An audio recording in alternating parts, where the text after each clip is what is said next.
আজ ভ্রমণে আপনাদের নিয়ে যাব নর্থ ইস্টের 7 সিস্টার্সের মধ্যে এক অন্যতম রাজ্য মেঘালয়।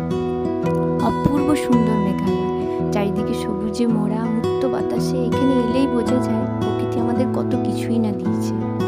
তারপর বলি, আমাদের ডেস্টিনেশন ছিল মেঘালয়ের শিলং শহরে পশ্চিম জৈনিতা পাহাড়ে ভারত বাংলাদেশ সীমান্তে অবস্থিত ডাউকি রিভার। ডাউকি রিভার বিখ্যাত তার ক্রিস্টাল ক্লিয়ার জলের জন্য। এই রিভারের 30 থেকে 50 ফিট গভীর। আর আপনারা এখন যে ভিডিওটিতে দেখছেন, এটি হলো বাংলাদেশ ভারত সীমান্ত। ওই পাটটা বাংলাদেশ, এই পাটটা আমরা ভারতে আছি। ডাউকি ব্রিজও আছে এখানে, যেটা 1932-তে ব্রিটিশরা তৈরি করেছিলেন।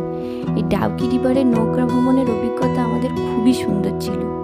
আপনারা এখানে বর্ষাকাল বাদ দিয়ে সব মাসেই আসতে পারবেন। শীতকালে এখানে জল খুবই স্বচ্ছ থাকে, আমরা যেটা জেনেছি। এই যে আপনারা এখন ব্রিজটা দেখতে পেলেন, এই ব্রিজটা। আচ্ছা, এরপরে বলি খরচ কত। এখানে একটা নৌকায় 3 জনের বেশি বসতে দেয় না, 3 জনাই বসতে পারবেন। 1 ঘন্টার জন্য ভাড়া নিলে পড়বে 1200, আর 45 মিনিট বা 45 মিনিটসের জন্য ভাড়া নিলে পড়বে 800। 1 ঘন্টারটাই আমরা নিয়েছিলাম, যেহেতু 1 ঘন্টারটা নিলে আপনাকে ওই মূল স্রোতের কাছে নিয়ে যাওয়া হবে, যেখানে নামিয়ে দিলে ওইখানে প্রচুর ফটো তোলারও অপশন আছে, ফটো তোলা যায়। তাছাড়া খাবার দাবারেরও ব্যবস্থা আছে, হালকা খাবার ওখানে পাওয়াই যায়, কোল্ড ড্রিঙ্কস, আনারস, লেবু, এই সমস্ত।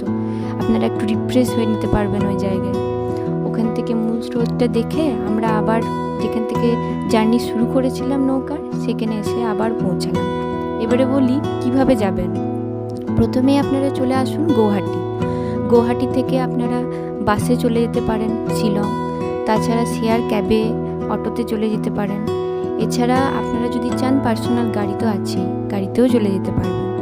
খুবই ইজি যাওয়া, রাস্তা খুবই ভালো। ন্যাশনাল হাইওয়ে 6-এর ওপর দিয়ে যায়। প্রকৃতি মোড়া, চারিদিক প্রকৃতি দেখতে দেখতেই যেতে পারবেন। আর আপনাদের যদি এই ভিডিওটি ভালো লেগে থাকে, তাহলে অবশ্যই চ্যানেলটিকে সাবস্ক্রাইব করবেন, লাইক করবেন, শেয়ার করবেন। কিছু জানতে চাইলে অবশ্যই কমেন্ট করবেন। Thank you.